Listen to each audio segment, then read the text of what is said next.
2 Samuel 7-19 World English Bible. Chapter 7. When the king lived in his house, and Yahweh had given him rest from all his enemies all around, the king said to Nathan the prophet, See now, I dwell in a house of cedar, but God's ark dwells within curtains. Nathan said to the king, Go, do all that is in your heart, for Yahweh is with you. That same night, Yahweh's word came to Nathan, saying, Go and tell my servant David, Yahweh says, Should you build me a house for me to dwell in? For I have not lived in a house since the day that I brought the children of Israel up out of Egypt, even to this day, but have moved around in a tent and in a tabernacle. In all places in which I have walked with all the children of Israel, did I say a word to anyone from the tribes of Israel whom I commanded to be shepherd of my people Israel, saying, Why have you not built me a house of cedar? Now therefore tell my servant David this, Yahweh of armies says, I took you from the sheep pen, from following the sheep, to be prince over my people, over Israel. I have been with you wherever you went, and have cut off all your enemies from before you. I will make you a great name, like the name of the great ones who are in the earth. I will appoint a place for my people Israel, and will plant them, that they may dwell in their own place and be moved no more. The children of wickedness will not afflict them any more, as at the first, and as from the day that I commanded judges to be over my people Israel. I will cause you to rest from all your enemies. Moreover Yahweh tells you that Yahweh will make you a house. When your days are fulfilled and you sleep with your fathers, I will set up your offspring after you, who will proceed out of your body, and I will establish his kingdom. He will build a house for my name, and I will establish the throne of his kingdom forever. I will be his father, and he will be my son. If he commits iniquity, I will chasten him with the rod of men and with the stripes of the children of men, but my loving kindness will not depart from him, as I took it from Saul, whom I put away before you. Your house and your kingdom will be made sure forever before you. Your throne will be established forever. Nathan spoke to David all these words, and according to all this vision. Then David the king went in and sat before Yahweh, and he said, Who am I, Lord Yahweh, and what is my house, that you have brought me this far? This was yet a small thing in your eyes, Lord Yahweh, but you have spoken also of your servant's house for a great while to come, and this among men, Lord Yahweh. What more can David say to you? For you know your servant, Lord Yahweh. For your word's sake, and according to your own heart, you have worked all this greatness, to make your servant know it. Therefore you are great, Yahweh God. For there is no one like you, neither is there any God besides you, according to all that we have heard with our ears. What one nation in the earth is like your people, even like Israel, whom God went to redeem to himself for a people, and to make himself a name, and to do great things for you, and awesome things for your land, before your people, whom you redeemed to yourself out of Egypt, from the nations and their gods. You established for yourself your people Israel to be your people forever, and you, Yahweh, became their God. Now, Yahweh God, the word that you have spoken concerning your servant, and concerning his house, confirm it forever, and do as you have spoken. Let your name be magnified forever, saying, Yahweh of armies is God over Israel, and the house of your servant David will be established before you. For you, Yahweh of armies, the God of Israel, have revealed to your servant, saying, I will build you a house. Therefore your servant has found in his heart to pray this prayer to you. Now, O Lord Yahweh, you are God, and your words are truth, and you have promised this good thing to your servant. Now therefore, let it please you to bless the house of your servant, that it may continue forever before you, for you, Lord Yahweh, have spoken it. Let the house of your servant be blessed forever with your blessing. Chapter 8. After this, David struck the Philistines and subdued them, and David took the bridle of the mother city out of the hand of the Philistines. He defeated Moab, and measured them with the line, making them to lie down on the ground, and he measured 2 lines to put to death, and 1 full line to keep alive. The Moabites became servants to David, and brought tribute. David also struck Hadadezer the son of Rehob, king of Zobah, as he went to recover his dominion at the river.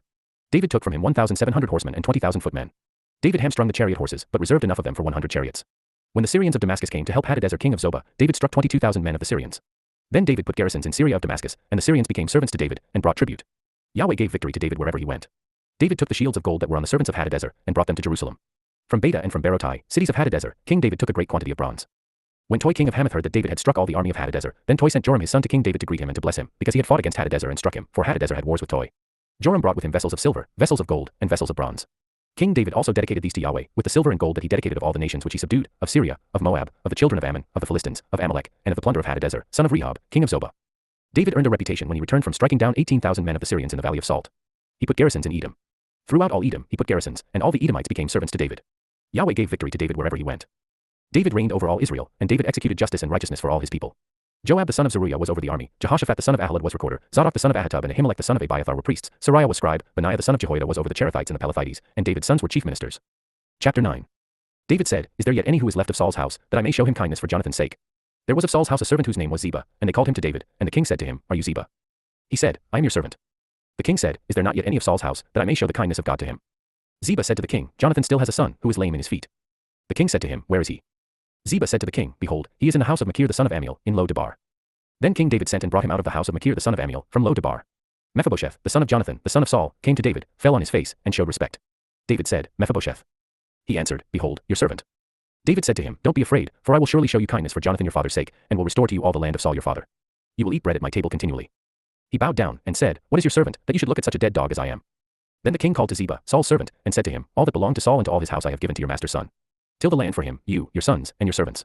Bring in the harvest, that your master's son may have bread to eat, but Mephibosheth your master's son will always eat bread at my table. Now Ziba had 15 sons and 20 servants. Then Ziba said to the king, According to all that my lord the king commands his servant, so your servant will do. So Mephibosheth ate at the king's table like one of the king's sons. Mephibosheth had a young son, whose name was Micah. All who lived in Ziba's house were servants to Mephibosheth. So Mephibosheth lived in Jerusalem, for he ate continually at the king's table. He was lame in both his feet. Chapter 10. After this, the king of the children of Ammon died, and Hanun his son reigned in his place. David said, I will show kindness to Hanun the son of Nahash, as his father showed kindness to me. So David sent by his servants to comfort him concerning his father. David's servants came into the land of the children of Ammon. But the princes of the children of Ammon said to Hanun their lord, Do you think that David honors your father, in that he has sent comforters to you? Hasn't David sent his servants to you to search the city, to spy it out, and to overthrow it? So Hanun took David's servants, shaved off one half of their beards, and cut off their garments in the middle, even to their buttocks, and sent them away. When they told David this, he sent to meet them, for the men were greatly ashamed. The king said, Wait at Jericho until your beards have grown, and then return. When the children of Ammon saw that they had become odious to David, the children of Ammon sent and hired the Syrians of Beth-rehob and the Syrians of Zobah, 20,000 footmen, and the king of Makkah with 1,000 men, and the men of Tob 12,000 men. When David heard of it, he sent Joab and all the army of the mighty men. The children of Ammon came out, and put the battle in array at the entrance of the gate. The Syrians of Zobah and of Rehob and the men of Tob and Makkah were by themselves in the field. Now when Joab saw that the battle was set against him before and behind, he chose of all the choice men of Israel and put them in array against the Syrians. The rest of the people he committed into the hand of Abishai his brother, and he put them in array against the children of Ammon. He said, If the Syrians are too strong for me, then you shall help me, but if the children of Ammon are too strong for you, then I will come and help you. Be courageous, and let's be strong for our people and for the cities of our God, and may Yahweh do what seems good to him. So Joab and the people who were with him came near to the battle against the Syrians, and they fled before him. When the children of Ammon saw that the Syrians had fled, they likewise fled before Abishai, and entered into the city. Then Joab returned from the children of Ammon and came to Jerusalem. When the Syrians saw that they were defeated by Israel, they gathered themselves together. Hadadezer sent and brought out the Syrians who were beyond the river, and they came to Helam, with Shobach the captain of the army of Hadadezer at their head. David was told that, and he gathered all Israel together, passed over the Jordan, and came to Helam. The Syrians set themselves in array against David and fought with him. The Syrians fled before Israel, and David killed 700 charioteers of the Syrians and 40,000 horsemen, and struck Shobach the captain of their army, so that he died there. When all the kings who were servants to Hadadezer saw that they were defeated before Israel, they made peace with Israel and served them. So the Syrians were afraid to help the children of Ammon any more. Chapter 11. At the return of the year, at the time when kings go out, David sent Joab and his servants with him, and all Israel, and they destroyed the children of Ammon and besieged Rabbah. But David stayed at Jerusalem. At evening, David arose from his bed and walked on the roof of the king's house. From the roof, he saw a woman bathing, and the woman was very beautiful to look at. David sent and inquired after the woman. One said, Isn't this Bathsheba, the daughter of Eliam, Uriah the Hittite's wife? David sent messengers, and took her, and she came into him, and he lay with her, for she was purified from her uncleanness, and she returned to her house. The woman conceived, and she sent and told David, and said, I am with child. David sent to Joab, Send me Uriah the Hittite. Joab sent Uriah to David. When Uriah had come to him, David asked him how Joab did, and how the people fared, and how the war prospered. David said to Uriah, Go down to your house and wash your feet. Uriah departed out of the king's house, and a gift from the king was sent after him. But Uriah slept at the door of the king's house with all the servants of his lord, and didn't go down to his house. When they had told David, saying, Uriah didn't go down to his house, David said to Uriah, Haven't you come from a journey? Why didn't you go down to your house? Uriah said to David, The ark, Israel, and Judah, are staying in tents, and my lord Joab and the servants of my lord are encamped in the open field. Shall I then go into my house to eat and to drink, and to lie with my wife? As you live, and as your soul lives, I will not do this thing. David said to Uriah, Stay here today also, and tomorrow I will let you depart. So Uriah stayed in Jerusalem that day and the next day. When David had called him, he ate and drank before him, and he made him drunk. At evening he went out to lie on his bed with the servants of his lord, but didn't go down to his house. In the morning David wrote a letter to Joab and sent it by the hand of Uriah. He wrote in the letter, saying, Send Uriah to the forefront of the hottest battle, and retreat from him, that he may be struck and die. When Joab kept watch on the city, he assigned Uriah to the place where he knew that valiant men were. The men of the city went out and fought with Joab. Some of the people fell, even of David's servants, and Uriah the Hittite died also. Then Joab sent and told David all the things concerning the war, and he commanded the messenger, saying, When you have finished telling all the things concerning the war to the king, it shall be that, if the king's wrath arise, and he asks you, Why did you go so near to the city to fight? Didn't you know that they would shoot from the wall? Who struck Abimelech the son of Jerubsheth? Didn't a woman cast an upper millstone on him from the wall, so that he died at Thebez? Why did you go so near the wall? Then you shall say, Your servant Uriah the Hittite is also dead. So the messenger went, and came, and showed David all that Joab had sent him for. The messenger said to David, The men prevailed against us, and came out to us into the field, and we were on them even to the entrance of the gate. The shooters shot at your servants from off the wall, and some of the king's servants are dead, and your servant Uriah the Hittite is also dead. Then David said to the messenger, Tell Joab, Don't let this thing displease you, for the sword devours one as well as another. Make your battle stronger against the city, and overthrow it. Encourage him. When Uriah's wife heard that Uriah her husband was dead, she mourned for her husband. When the morning was past, David sent and took her home to his house, and she became his wife and bore him a son. But the thing that David had done displeased Yahweh. Chapter 12. Yahweh sent Nathan to David. He came to him, and said to him, There were two men in one city, the one rich, and the other poor. The rich man had very many flocks and herds, but the poor man had nothing, except one little ewe lamb, which he had bought and raised. It grew up together with him and with his children. It ate of his own food, drank of his own cup, and lay in his bosom, and was like a daughter to him. A traveler came to the rich man, and he didn't want to take of his own flock and of his own herd to prepare for the wayfaring men who had come to him, but took the poor man's lamb and prepared it for the men who had come to him. David's anger burned hot against the men, and he said to Nathan, As Yahweh lives, the man who has done this deserves to die. He must restore the lamb fourfold, because he did this thing and because he had no pity. Nathan said to David, You are the man. This is what Yahweh, the God of Israel, says, I anointed you king over Israel, and I delivered you out of the hand of Saul. I gave you your master's house and your master's wives into your bosom, and gave you the house of Israel and of Judah, and if that would have been too little, I would have added to you many more such things. Why have you despised Yahweh's word, to do that which is evil in his sight? You have struck Uriah the Hittite with the sword, have taken his wife to be your wife, and have slain him with the sword of the children of Ammon. Now therefore the sword will never depart from your house, because you have despised me and have taken Uriah the Hittite's wife to be your wife. This is what Yahweh says, Behold, I will raise up evil against you out of your own house, and I will take your wives before your eyes and give them to your neighbor, and he will lie with your wives in the sight of the sun. For you did this secretly, but I will do this thing before all Israel, and before the sun. David said to Nathan, I have sinned against Yahweh. Nathan said to David, Yahweh also has put away your sin. You will not die. However, because by this deed you have given great occasion to Yahweh's enemies to blaspheme, the child also who is born to you will surely die. Then Nathan departed to his house. Yahweh struck the child that Uriah's wife bore to David, and he was very sick. David therefore begged God for the child, and David fasted, and went in and lay all night on the ground. The elders of his house arose beside him, to raise him up from the earth, but he would not, and he didn't eat bread with them. On the seventh day, the child died. David's servants were afraid to tell him that the child was dead, for they said, Behold, while the child was yet alive, we spoke to him and he didn't listen to our voice. How will he then harm himself if we tell him that the child is dead? But when David saw that his servants were whispering together, David perceived that the child was dead, and David said to his servants, Is the child dead? They said, He is dead. Then David arose from the earth, and washed and anointed himself, and changed his clothing, and he came into Yahweh's house, and worshipped. Then he came to his own house, and when he requested, they set bread before him and he ate. Then his servant said to him, What is this that you have done? You fasted and wept for the child while he was alive, but when the child was dead, you rose up and ate bread. He said, While the child was yet alive, I fasted and wept, for I said, Who knows whether Yahweh will not be gracious to me, that the child may live? But now he is dead. Why should I fast? Can I bring him back again? I will go to him, but he will not return to me. David comforted Bathsheba his wife, and went into her, and lay with her. She bore a son, and he called his name Solomon. Yahweh loved him, and he sent by the hand of Nathan the prophet, and he named him Jedidiah, for Yahweh's sake. Now Joab fought against Rabbah of the children of Ammon, and took the royal city. Joab sent messengers to David, and said, I have fought against Rabbah. Yes, I have taken the city of waters. Now therefore gather the rest of the people together, and encamp against the city and take it, lest I take the city, and it be called by my name. David gathered all the people together and went to Rabbah, and fought against it and took it. He took the crown of their king from off his head, and its weight was a talent of gold, and in it were precious stones, and it was set on David's head. He brought a great quantity of plunder out of the city. He brought out the people who were in it, and put them to work under saws, under iron picks, under axes of iron, and made them go to the brick kiln, and he did so to all the cities of the children of Ammon. Then David and all the people returned to Jerusalem. Chapter 13. After this, Absalom the son of David had a beautiful sister, whose name was Tamar, and Amnon the son of David loved her. Amnon was so troubled that he became sick because of his sister Tamar, for she was a virgin, and it seemed hard to Amnon to do anything to her. But Amnon had a friend whose name was Jonadab the son of Shimeah, David's brother, and Jonadab was a very subtle man. He said to him, Why, son of the king, are you so sad from day to day? Won't you tell me? Amnon said to him, I love Tamar, my brother Absalom's sister. Jonadab said to him, Lay down on your bed and pretend to be sick. When your father comes to see you, tell him, Please let my sister Tamar come and give me bread to eat, and prepare the food in my sight, that I may see it and eat it from her hand. So Amnon lay down and faked being sick. When the king came to see him, Amnon said to the king, Please let my sister Tamar come and make me a couple of cakes in my sight, that I may eat from her hand. Then David sent home to Tamar, saying, Go now to your brother Amnon's house, and prepare food for him. So Tamar went to her brother Amnon's house, and he was lying down. She took dough, kneaded it, made cakes in his sight, and baked the cakes. She took the pan and poured them out before him, but he refused to eat. Amnon said, Have all men leave me. Then every man went out from him. Amnon said to Tamar, Bring the food into the room, that I may eat from your hand. Tamar took the cakes which she had made, and brought them into the room to Amnon her brother. When she had brought them near to him to eat, he took hold of her and said to her, Come, lie with me, my sister. She answered him, No, my brother, do not force me. For no such thing ought to be done in Israel. Don't you do this folly. As for me, where would I carry my shame? And as for you, you will be as one of the fools in Israel. Now therefore, please speak to the king, for he will not withhold me from you. However, he would not listen to her voice, but being stronger than she, he forced her and lay with her. Then Amnon hated her with exceedingly great hatred, for the hatred with which he hated her was greater than the love with which he had loved her. Amnon said to her, Arise, be gone. She said to him, Not so, because this great wrong in sending me away is worse than the other that you did to me. But he would not listen to her. Then he called his servant who ministered to him, and said, Now put this woman out from me, and bolt the door after her. She had a garment of various colors on her, for the king's daughters who were virgins dressed in such robes. Then his servant brought her out and bolted the door after her. Tamar put ashes on her head, and tore her garment of various colors that was on her, and she laid her hand on her head and went her way, crying aloud as she went. Absalom her brother said to her, Has Amnon your brother been with you? But now hold your peace, my sister. He is your brother. Don't take this thing to heart. So Tamar remained desolate in her brother Absalom's house. But when King David heard of all these things, he was very angry. Absalom spoke to Amnon neither good nor bad, for Absalom hated Amnon, because he had forced his sister Tamar. After 2 full years, Absalom had sheep shearers in Baal Hazor, which is beside Ephraim, and Absalom invited all the king's sons. Absalom came to the king and said, See now, your servant has sheep shearers. Please let the king and his servants go with your servant. The king said to Absalom, No, my son, let's not all go, lest we be burdensome to you. He pressed him, however he would not go, but blessed him. Then Absalom said, If not, please let my brother Amnon go with us.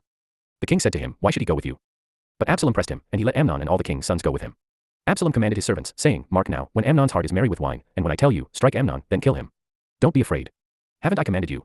Be courageous, and be valiant. The servants of Absalom did to Amnon as Absalom had commanded. Then all the king's sons arose, and every man got up on his mule and fled. While they were on the way, the news came to David, saying, Absalom has slain all the king's sons, and there is not one of them left. Then the king arose, and tore his garments, and lay on the earth, and all his servants stood by with their clothes torn. Jonadab the son of Shimeah, David's brother, answered, Don't let my lord suppose that they have killed all the young men, the king's sons, for Amnon only is dead, for by the appointment of Absalom this has been determined from the day that he forced his sister Tamar. Now therefore don't let my lord the king take the thing to his heart, to think that all the king's sons are dead, for only Amnon is dead. But Absalom fled. The young man who kept the watch lifted up his eyes and looked, and behold, many people were coming by way of the hillside behind him. Jonadab said to the king, Behold, the king's sons are coming. It is as your servant said. As soon as he had finished speaking, behold, the king's sons came, and lifted up their voices and wept. The king also and all his servants wept bitterly. But Absalom fled and went to Talmai the son of Amminadab, king of Geshur. David mourned for his son every day. So Absalom fled and went to Geshur, and was there 3 years. King David longed to go out to Absalom, for he was comforted concerning Amnon, since he was dead. Chapter 14. Now Joab the son of Zeruiah perceived that the king's heart was toward Absalom. Joab sent to Tekoa and brought a wise woman from there, and said to her, Please act like a mourner, and put on mourning clothing, please, and don't anoint yourself with oil, but be as a woman who has mourned a long time for the dead. Go into the king and speak like this to him. So Joab put the words in her mouth. When the woman of Tekoa spoke to the king, she fell on her face to the ground, showed respect, and said, Help, O king. The king said to her, What ails you? She answered, Truly I am a widow, and my husband is dead. Your servant had 2 sons, and they both fought together in the field, and there was no one to part them, but the one struck the other and killed him. Behold, the whole family has risen against your servant, and they say, Deliver him who struck his brother, that we may kill him for the life of his brother whom he killed, and so destroy the heir also. Thus they would quench my coal which is left, and would leave to my husband neither name nor remainder on the surface of the earth. The king said to the woman, go to your house, and I will give a command concerning you. The woman of Tekoa said to the king, my lord, O king, may the iniquity be on me, and on my father's house, and may the king and his throne be guiltless. The king said, whoever says anything to you, bring him to me, and he will not bother you any more. Then she said, please let the king remember Yahweh your God, that the avenger of blood destroy not any more, lest they destroy my son. He said, as Yahweh lives, not one hair of your son shall fall to the earth. Then the woman said, please let your servant speak a word to my lord the king. He said, say on. The woman said, why then have you devised such a thing against the people of God? For in speaking this word the king is as one who is guilty, in that the king does not bring home again his banished one. For we must die, and are like water spilled on the ground, which can't be gathered up again, neither does God take away life, but devises means, that he who is banished not be an outcast from him. Now therefore, seeing that I have come to speak this word to my lord the king, it is because the people have made me afraid. Your servant said, I will now speak to the king, it may be that the king will perform the request of his servant. For the king will hear, to deliver his servant out of the hand of the men who would destroy me and my son together out of the inheritance of God. Then your servant said, please let the word of my lord the king bring rest, for as an angel of God, so is my lord the king to discern good and bad. May Yahweh, your God, be with you. Then the king answered the woman, please don't hide anything from me that I ask you. The woman said, let my lord the king now speak. The king said, is the hand of Joab with you in all this? The woman answered, as your soul lives, my lord the king, no one can turn to the right hand or to the left from anything that my lord the king has spoken, for your servant Joab urged me, and he put all these words in the mouth of your servant. Your servant Joab has done this thing to change the face of the matter. My lord is wise, according to the wisdom of an angel of God, to know all things that are in the earth. The king said to Joab, behold now, I have granted this thing. Go therefore, and bring the young man Absalom back.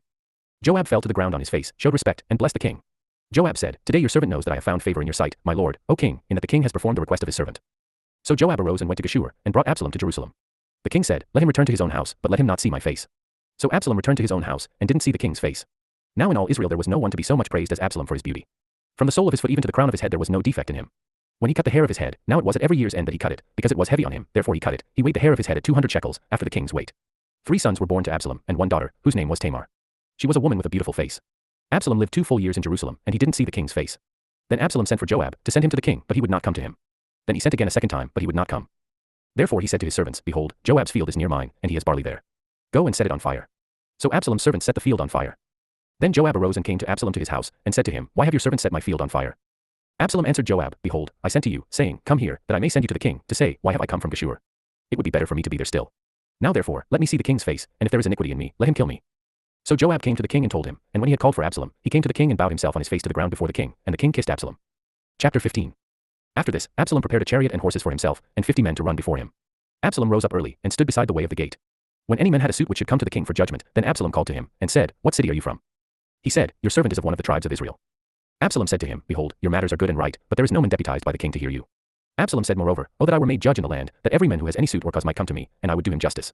It was so, that when any man came near to bow down to him, he stretched out his hand, took hold of him, and kissed him. Absalom did this sort of thing to all Israel who came to the king for judgment.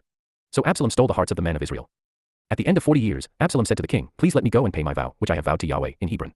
For your servant vowed a vow while I stayed at Geshur in Syria, saying, if Yahweh shall indeed bring me again to Jerusalem, then I will serve Yahweh. The king said to him, go in peace. So he arose and went to Hebron. But Absalom sent spies throughout all the tribes of Israel, saying, as soon as you hear the sound of the trumpet, then you shall say, Absalom is king in Hebron. 200 men went with Absalom out of Jerusalem, who were invited, and went in their simplicity, and they didn't know anything. Absalom sent for Ahithophel the Gilonite, David's counselor, from his city, even from Gilo, while he was offering the sacrifices. The conspiracy was strong, for the people increased continually with Absalom. A messenger came to David, saying, the hearts of the men of Israel are after Absalom. David said to all his servants who were with him at Jerusalem, arise. Let's flee, or else none of us will escape from Absalom. Hurry to depart, lest he overtake us quickly and bring down evil on us, and strike the city with the edge of the sword. The king's servant said to the king, behold, your servants are ready to do whatever my lord the king chooses. The king went out, and all his household after him. The king left 10 women, who were concubines, to keep the house. The king went out, and all the people after him, and they stayed in Beth-Merach. All his servants passed on beside him, and all the Cherethites, and all the Pelethites, and all the Gittites, 600 men who came after him from Gath, passed on before the king. Then the king said to Ittai the Gittite, why do you also go with us? Return, and stay with the king, for you are a foreigner and also an exile. Return to your own place. Whereas you came but yesterday, should I today make you go up and down with us, since I go where I may? Return, and take back your brothers. Mercy and truth be with you. Ittai answered the king and said, as Yahweh lives, and as my lord the king lives, surely in what place my lord the king is, whether for death or for life, your servant will be there also.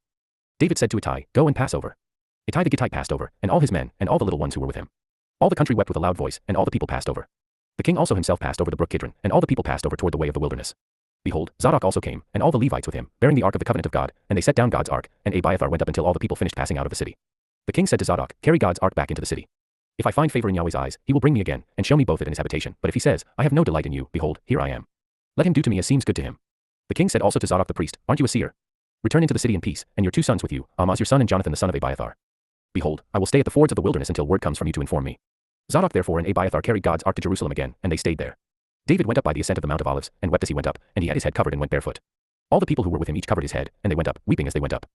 Someone told David, saying, Ahithophel is among the conspirators with Absalom. David said, Yahweh, please turn the counsel of Ahithophel into foolishness. When David had come to the top, where God was worshipped, behold, Hushai the Archite came to meet him with his tunic torn and earth on his head. David said to him, If you pass on with me, then you will be a burden to me, but if you return to the city, and tell Absalom, I will be your servant, O king. As I have been your father's servant in time past, so I will now be your servant, then will you defeat for me the counsel of Ahithophel. Don't you have Zadok and Abiathar the priests there with you? Therefore whatever you hear out of the king's house, tell it to Zadok and Abiathar the priests. Behold, they have there with them their 2 sons, Ahimaaz, Zadok's son, and Jonathan, Abiathar's son. Send to me everything that you shall hear by them. So Hushai, David's friend, came into the city, and Absalom came into Jerusalem. When David was a little past the top, behold, Ziba the servant of Mephibosheth met him with a couple of donkeys saddled, and on them 200 loaves of bread, and 100 clusters of raisins, and 100 summer fruits, and a container of wine. The king said to Ziba, What do you mean by these? Ziba said, The donkeys are for the king's household to ride on, and the bread and summer fruit for the young men to eat, and the wine, that those who are faint in the wilderness may drink. The king said, Where is your master's son? Ziba said to the king, Behold, he is staying in Jerusalem, for he said, Today the house of Israel will restore me the kingdom of my father. Then the king said to Ziba, Behold, all that belongs to Mephibosheth is yours. Ziba said, I bow down. Let me find favor in your sight, my lord, O king. When King David came to Bahurim, behold, a man of the family of Saul's house came out, whose name was Shimei, the son of Gera. He came out and cursed as he came. He cast stones at David and at all the servants of King David, and all the people and all the mighty men were on his right hand and on his left. Shimei said when he cursed, Begone, you men of blood, and wicked fellow. Yahweh has returned on you all the blood of Saul's house, in whose place you have reigned. Yahweh has delivered the kingdom into the hand of Absalom your son. Behold, you are caught by your own mischief, because you are a man of blood. Then Abishai the son of Zeruiah said to the king, Why should this dead dog curse my lord the king? Please let me go over and take off his head. The king said, What have I to do with you, you sons of Zeruiah? Because he curses, and because Yahweh has said to him, Curse David, who then shall say, Why have you done so? David said to Abishai and to all his servants, Behold, my son, who came out of my bowels, seeks my life. How much more this Benjamite, now? Leave him alone, and let him curse, for Yahweh has invited him. It may be that Yahweh will look on the wrong done to me, and that Yahweh will repay me good for the cursing of me today. So David and his men went by the way, and Shimei went along on the hillside opposite him and cursed as he went, threw stones at him, and threw dust. The king and all the people who were with him arrived weary, and he refreshed himself there. Absalom and all the people, the men of Israel, came to Jerusalem, and Ahithophel with him. When Hushai the Archite, David's friend, had come to Absalom, Hushai said to Absalom, Long live the king. Long live the king. Absalom said to Hushai, Is this your kindness to your friend? Why didn't you go with your friend? Hushai said to Absalom, No, but whomever Yahweh and this people and all the men of Israel have chosen, I will be his, and I will stay with him. Again, whom should I serve? Shouldn't I serve in the presence of his son? As I have served in your father's presence, so I will be in your presence. Then Absalom said to Ahithophel, Give your counsel what we shall do. Ahithophel said to Absalom, Go into your father's concubines that he has left to keep the house. Then all Israel will hear that you are abhorred by your father. Then the hands of all who are with you will be strong. So they spread a tent for Absalom on the top of the house, and Absalom went into his father's concubines in the sight of all Israel.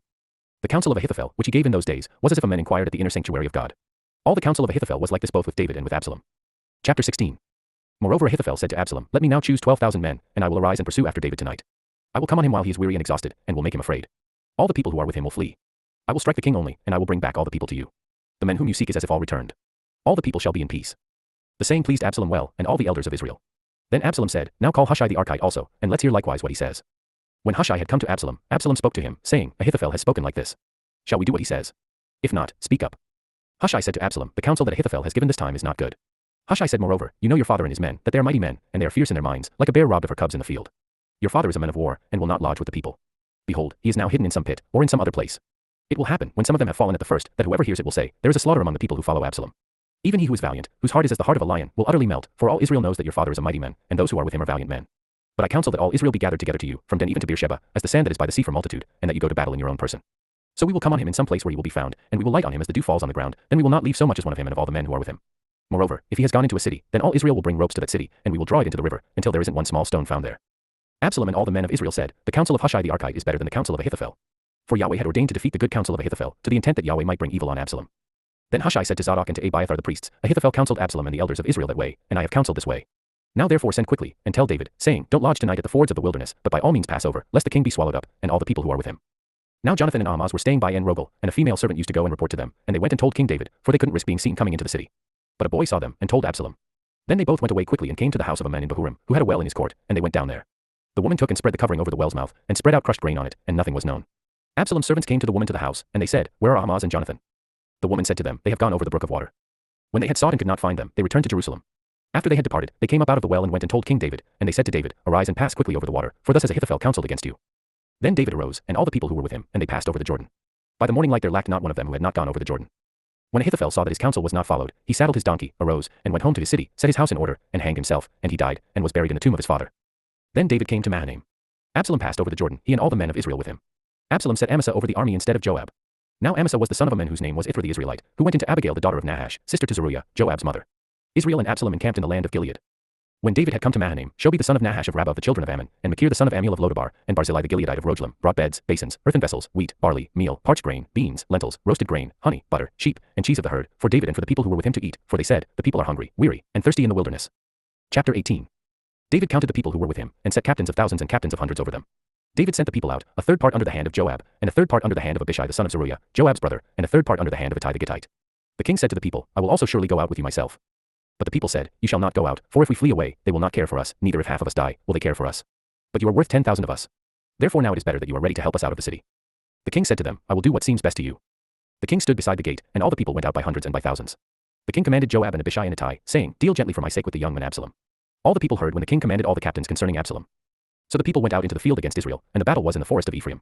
The people of Israel were struck there before David's servants, and there was a great slaughter there the day of 20,000 men. For the battle was there spread over the surface of all the country, and the forest devoured more people that day than the sword devoured. Absalom happened to meet David's servants. Absalom was riding on his mule, and the mule went under the thick boughs of a great oak, and his head caught hold of the oak, and he was hanging between the sky and earth, and the mule that was under him went on. A certain man saw it, and told Joab, and said, Behold, I saw Absalom hanging in an oak. Joab said to the men who told him, Behold, you saw it, and why didn't you strike him there to the ground? I would have given you 10 pieces of silver and a sash. The men said to Joab, Though I should receive 1,000 pieces of silver in my hand, I still wouldn't stretch out my hand against the king's son, for in our hearing the king commanded you and Abishai and Ittai, saying, Beware that no one touch the young man Absalom. Otherwise, if I had dealt falsely against his life, and there is no matter hidden from the king, then yourself would have set yourself against me. Then Joab said, I'm not going to wait like this with you. He took 3 darts in his hand and thrust them through Absalom's heart while he was still alive in the middle of the oak. 10 young men who bore Joab's armor surrounded and struck Absalom, and killed him. Joab blew the trumpet, and the people returned from pursuing after Israel, for Joab held the people back. They took Absalom and cast him into a great pit in the forest, and raised over him a very great heap of stones. Then all Israel fled, each to his own tent. Now Absalom in his lifetime had taken and reared up for himself the pillar which is in the king's valley, for he said, I have no son to keep my name in memory. He called the pillar after his own name.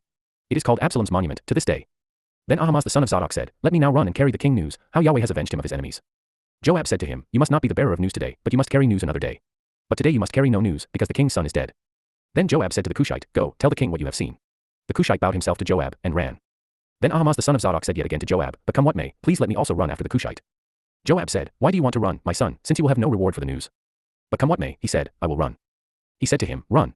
Then Ahimaaz ran by the way of the plain, and outran the Cushite. Now David was sitting between the 2 gates, and the watchman went up to the roof of the gate to the wall, and lifted up his eyes and looked, and, behold, a man running alone.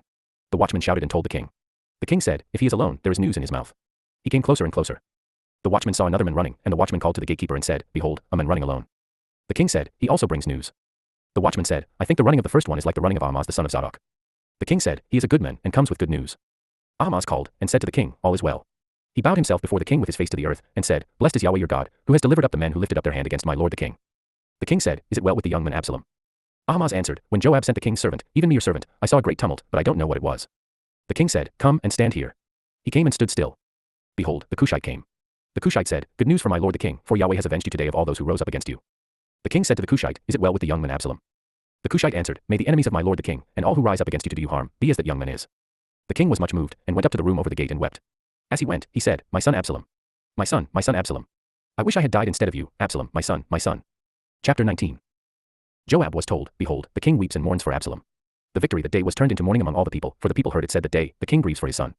The people sneaked into the city that day, as people who are ashamed steal away when they flee in battle. The king covered his face, and the king cried with a loud voice, My son Absalom, Absalom, my son, my son. Joab came into the house to the king, and said, Today you have shamed the faces of all your servants who today have saved your life, and the lives of your sons and of your daughters, and the lives of your wives, and the lives of your concubines, in that you love those who hate you and hate those who love you. For you have declared today that princes and servants are nothing to you. For today I perceive that if Absalom had lived and we had all died today, then it would have pleased you well. Now therefore arise, go out and speak to comfort your servants, for I swear by Yahweh, if you don't go out, not a man will stay with you this night. That would be worse to you than all the evil that has happened to you from your youth until now. Then the king arose and sat in the gate. The people were all told, Behold, the king is sitting in the gate. All the people came before the king. Now Israel had fled every man to his tent. All the people were at strife throughout all the tribes of Israel, saying, The king delivered us out of the hand of our enemies, and he saved us out of the hand of the Philistines, and now he has fled out of the land from Absalom. Absalom, whom we anointed over us, is dead in battle.